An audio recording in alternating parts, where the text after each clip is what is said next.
షాద్ నగర్ వైపు ఉన్న మన స్వర్గసీమ వెంచర్లో ప్లాట్లు కొన్న వాళ్ళంతా సంతోషంగా ఉన్నారు. ఒక్కసారి విజిట్ చేయండి.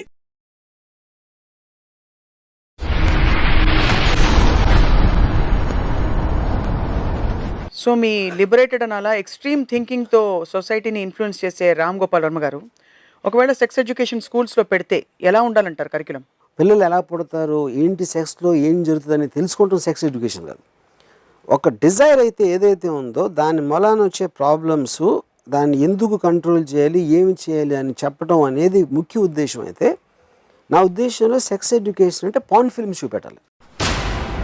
పాన్ ఫిల్మ్స్ చూపించినప్పుడు, ఎందుకంటే వాళ్ళు ఎలాగో చూస్తున్నారు, ఎవ్రీబడి నోస్, సెల్ ఫోన్స్, వాళ్ళ కంప్యూటర్లోని ఒక ఏజ్ వచ్చిన తర్వాత కొంచెం ఏమాత్రం సెక్షువల్ ఫీలింగ్ కలగనప్పుడు ఎలా వాళ్ళకి ఇంట్రెస్ట్ ఉండదు. వాళ్ళు కార్టూన్స్ చూస్తారు, ఏదో చూస్తారు. ఎప్పుడైతే కలిగిందో అది తెలిసి తెలియని వయసులో దాని మీద ఏమాత్రం ఇంట్రెస్ట్ వచ్చినప్పుడు వాళ్ళకి ఆల్రెడీ యాక్సెస్ ఉంది, వాళ్ళు చూస్తున్నారు. అప్పుడు అది చూపించి అది చూడటానికి వాళ్ళ కోరిక ఎందుకు కలిగింది, ఆ కోరిక కలిగిన మూలాన్ని ఇలా చూసిన మూలం మీకు ఒక రాంగ్ ఇంప్రెషన్ వస్తుంది. అంటే ఇప్పుడు ఉదాహరణకి ఒక యాక్షన్ ఫిల్మ్ చూపించి మనం ఇందాక నేను చెప్పినట్టు ఒక వేస్తారు, వద్దు ఇలాంటి చేయొద్దు, చేస్తే మీకు నొప్పి తెలుస్తుంది, ఎవరన్నా కొడితే వాడికి నొప్పి పెడుతుంది, ఇలాగ అది మీరు ఆ సినిమా చూపించి దానికి సంబంధించిన ఇది చూపించి చెప్తారు. అలాగే పాన్ ఫిల్మ్ అనేది నా ఉద్దేశంలో యాక్షన్ ఫిల్మ్ అనేది పవర్కి ఎలాగో ప్రతీక, ఒక ఫ్యాంటసీకి పాన్ ఫిల్మ్ అనేది సెక్షువల్ డిజైర్కి ప్రతీక. అది అప్పుడు అదే చూస్తున్నారు కాబట్టి దాన్నే చూపించి దాంట్లో ఉన్న ఫాల్ట్స్, దాంట్లో ఉన్న ఫ్యాంటసీ ఎలిమెంట్స్, దాంట్లో ఏది ఒక రాంగ్ మెసేజ్ వస్తుంది, ఏది కరెక్ట్గా తీసుకోవాలి అనేది ఎక్స్ప్లెయిన్ చేయడం అనేది నిజమైన సెక్స్ ఎడ్యుకేషన్. స్కూళ్ళలో మీరు అనేది కరికులంలో పాన్ ఫిల్మ్స్ చూపించారు. కరికులం అనేది డిఫరెంట్ పాయింట్. ఈ పర్టికులర్ దాన్ని కూడా ఎడ్యుకేట్ చేయడం అనేది ఉద్దేశం. అయితే పాన్ ఫిల్మ్ నుంచి మ్యాక్సిమం ఎడ్యుకేషన్ వస్తుంది. ఎందుకంటే ఉదాహరణకు నేను ఈ మధ్యన ఒక ఆర్టికల్ చదివాను, how porn hijack sex lifes. అంటే మనం అనుకున్నది ఒకటి, మనం ఏమనుకుంటాం దానికి ఎగెయిన్స్ట్ గానో, దానికన్నా చాలా విపరీతంగానో, దానికన్నా చాలా డిఫరెంట్గానో చూపెడతాయి. అది చూసినప్పుడు ఇదే కరెక్టా, ఇదే అసలు సెక్సా అని వాళ్ళు అనుకున్నప్పుడు అది తీసిన వెనకాల వాళ్ళ ఉద్దేశం, అది ఎందుకు కరెక్ట్ కాదు లేకపోతే ఎందుకు కరెక్ట్ అనేది వాళ్ళు చూసే దాన్ని ఎక్స్ప్లెయిన్ చేయాలి. కానీ వాళ్ళు చూడని దానితో డయాగ్రామ్ లేసి చేస్తే వాళ్ళు ఎలాగో చూడలేదు ఆ డయాగ్రామ్స్. అది వాళ్ళకు టెక్స్ట్ బుక్ లాగా ఫీల్ చేయకూడదు. వాళ్ళకు ఉన్న ఒక అంటే డ్రింకింగ్ గురించి చెప్పబడుతుంది, మీరు డ్రింక్ చేస్తే ఒక హై వస్తుంది, కానీ ఆ డ్రింక్ చేసినప్పుడు ఇప్పుడు ఇట్లా అవుతుంది, అది ఎందుకో ఒక మోతాదులో ఉండాలి, దానికన్నా ఎక్కువ ఉంటే ఇది అవుతుంది మనం ఎలా అయితే చెప్తామో, ఏదైతే వాళ్ళు చూడాలనుకుంటున్నారో చూస్తున్నారో దాన్నే ఉదాహరణగా తీసుకుని చెప్పాలి. మీరు బై మిస్టేక్ కూడా తమిళనాడు వెళ్ళి లాంటివని చెప్పకండి. పాపం ఖుష్బు గారు ప్రీమారిటల్ సెక్స్ గురించి ఒక మాట అనేసరికి ఆవిడ మీద కేసులు పెట్టేస్తారు జనం. కేసులు ఎవరైనా పెడతారండి, దాని తర్వాత మొత్తం కోర్టు ఎక్విట్ చేసింది and it's correct also. Can you stand face to face and say the same thing to a set of very religiously charged up parents? Of course you can say this. నేను logic చెప్తున్నాను, ఎందుకు చూపెట్టాలి, దాని మూలాన ఎక్కువ ఉపయోగం ఉంటుందని చెప్తున్నాను. ఎందుకు చూపించట్లేదు చెప్పండి. ఎందుకంటే వాళ్ళకి సిగ్గు, వాళ్ళకి అలాంటిది అసలు అది లేదు అని వాళ్ళ అబద్ధాలు చెప్పుకుని. సెక్షువల్ అవేకనింగ్ అనేది ఒక హ్యూమన్ బీయింగ్లో ఒక న్యాచురల్ ప్రాసెస్లో వస్తుంది, ఏమున్నా లేకపోయినా. అది ఇప్పుడున్న సొసైటీలో మీకు అడ్వర్టైజ్మెంట్స్ అవ్వచ్చు, అందమైన అమ్మాయిలు బికినీలో ఉంటారు, లేకపోతే ఎక్స్ప్రెషన్ ఉంటుంది, లేకపోతే పాన్ ఉంటుంది, లేకపోతే హీరోయిన్స్ కింపి బట్టలు వేసుకుని ఐటమ్ సాంగ్స్ చేస్తున్నారు. అవన్నీ కూడా మీకు ఒక సెక్షువల్ ఎలిమెంట్ని ప్రేరేపిస్తాయి, ఒక ఎంటర్టైన్ చేస్తున్నాయి, ఒక ఇంట్రెస్ట్ క్రియేట్ చేస్తున్నాయి. దాంట్లో టాప్ ఎక్స్ట్రీమ్ అనేది pan.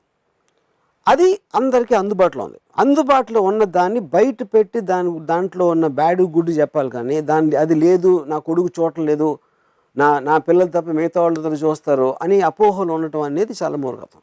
So demand and supply కూడా కొంత పని చేస్తుంది. సప్లై ఎప్పుడైతే ఎక్సెస్ అవుతుందో డిమాండ్ ఆటోమేటిక్గా తగ్గిపోతుంది. కాదు, అది మీరు చెప్పేస్తే మీరు బయటకు తెచ్చేది. ఇప్పుడు అందుకని ఎక్కడెక్కడ మీకు సెక్షువల్ ఫ్రీడమ్ ఉన్న కంట్రీస్ ఉన్నాయో క్రైమ్ రేట్ కానీ అది అందరికీ తక్కువ ఉండడానికి అది రీజన్. ఇది సైంటిఫిక్లీ ప్రూవ్డ్ రీసెర్చ్ డేటా. ఇది you're talking of crime rate in general, sexual crime also. ఎందుకంటే రిప్రెషన్ అనేది మీరు బయట పెట్టినప్పుడు ఆ ఫ్రీడమ్ వచ్చింది కాబట్టి మీరు దాన్ని దాసేసి ఉండరు కాబట్టి దాన్ని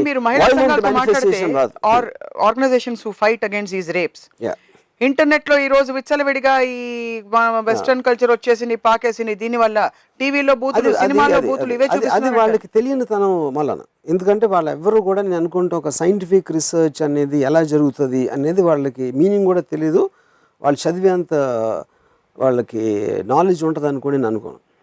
ఎందుకంటే చాలా క్లియర్గా మనుషులందరూ అన్ని చోట్ల ఒకటే. మీరు డేటా చూసుకోమన్నా, డేటాలో మీరు డేటా చెప్పాలి కానీ ఊరికైనా అరిసి అలా చేస్తే అవ్వదు. ఓకే చెప్పారు, ఇందాక నేను ఎగ్జాంపుల్ ఇచ్చాను. ఒక ఎగ్జాంపుల్ ఏమి ఇచ్చాను, ఇలాంటి బొమ్మలు వచ్చేస్తున్నాయి, బూతు సినిమాలు వస్తున్నాయి అని చెప్పిన వాళ్ళే అదే కంట్రీలో సన్నీ లియోన్ సినిమా 50 కోట్లు థియేటర్లో కలెక్ట్ చేస్తుంది. అంటే ఏంటి దాని అర్థం ఏంటి? ఈ మహిళా సంఘాలు ఎవరెవరైతే ఉన్నారో వాళ్ళందరూ కలిపి మొత్తం దేశంలో అందరినీ కలిపినా కూడా ఒక థియేటర్ అంటారు, ఒక షో అంతే. ఎందుకంటే వేరే వాళ్ళు ఇంతమంది జీవిస్తారు, వాళ్ళకే ఉన్నాయి మనోభావాలు. కొంతమందికి ఇష్టం అవ్వచ్చు, కొంతమందికి కష్టం అవ్వచ్చు, కొంతమందికి ఏదో అవ్వచ్చు. బట్ ఫ్రీడమ్ ఆఫ్ సొసైటీలో everybody has right to do what they believe as long as it is not affecting the freedom of another person. దాన్ని రిస్ట్రిక్ట్ చేయడం అనేది తప్పదు. సో అది వర్మ గారు ఇచ్చే సొల్యూషన్. రైట్. ఇది రామ్ గోపాల్ వర్మ గారి ఐడియాలజీ.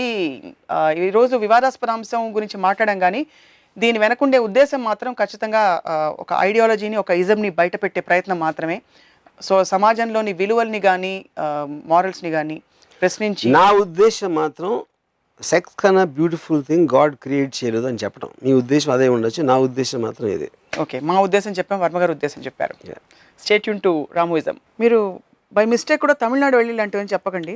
పాపం ఖుష్బు గారు ప్రీమారిటల్ సెక్స్ గురించి ఒక మాట అనేసరికి ఆవిడ మీద కేసులు పెట్టేశారు జనం. కేసులు ఎవరైనా పెడతారండి, ఎవరి మీదనే పెడతారు. వర్మ గారి మీద కూడా చాలా కేసులు. దాని తర్వాత మొత్తం కోర్టు ఎక్విట్ చేసింది and it's correct also. Can you stand face to face and say the same thing to a set of very religiously charged up parents? Yeah, of course you can say this. నేను logic చెప్తున్నాను, ఎందుకు చూపెట్టాలి, దాని మూలాన ఎక్కువ ఉపయోగం ఉంటుందని చెప్తున్నా. ఎందుకు చూపించట్లేదు చెప్పండి.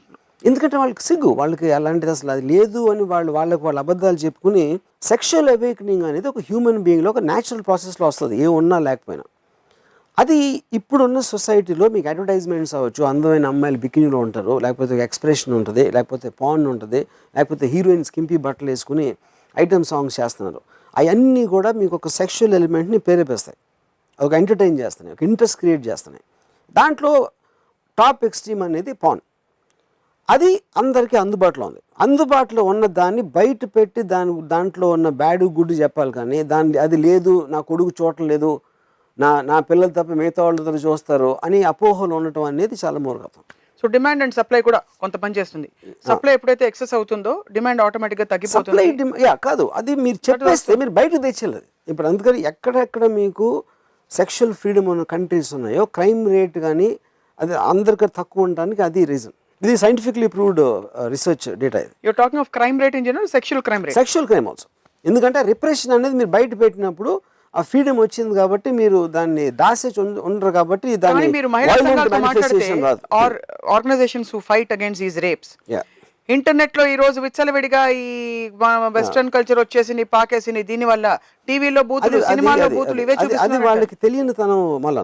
ఎందుకంటే వాళ్ళు ఎవ్వరూ కూడా నేను అనుకుంటే ఒక సైంటిఫిక్ రీసెర్చ్ అనేది ఎలా జరుగుతుంది అనేది వాళ్ళకి మీనింగ్ కూడా తెలీదు. వాళ్ళు చదివేంత వాళ్ళకి నాలెడ్జ్ ఉంటుంది అనుకోని నేను అనుకోను. ఎందుకంటే చాలా క్లియర్గా మనుషులందరూ అన్ని చోట్ల ఒకటే. మీరు డేటా చూసుకోమన్నారు, డేటాలో మీరు డేటా చెప్పాలి కానీ ఊరికైనా అరిసి అలా చేస్తే అవ్వదు. ఓకే చెప్పారు, ఇందాక నేను ఎగ్జాంపుల్ ఇచ్చాను. ఒక ఎగ్జాంపుల్ ఏమి ఇచ్చాను, ఇలాంటి బొమ్మలు వచ్చేస్తున్నాయి, బూతు సినిమాలు వస్తున్నాయి అని చెప్పిన వాళ్ళే అదే కంట్రీలో సన్నీ లియోన్ సినిమా 50 కోట్లు థియేటర్లో కలెక్ట్ చేస్తుంది.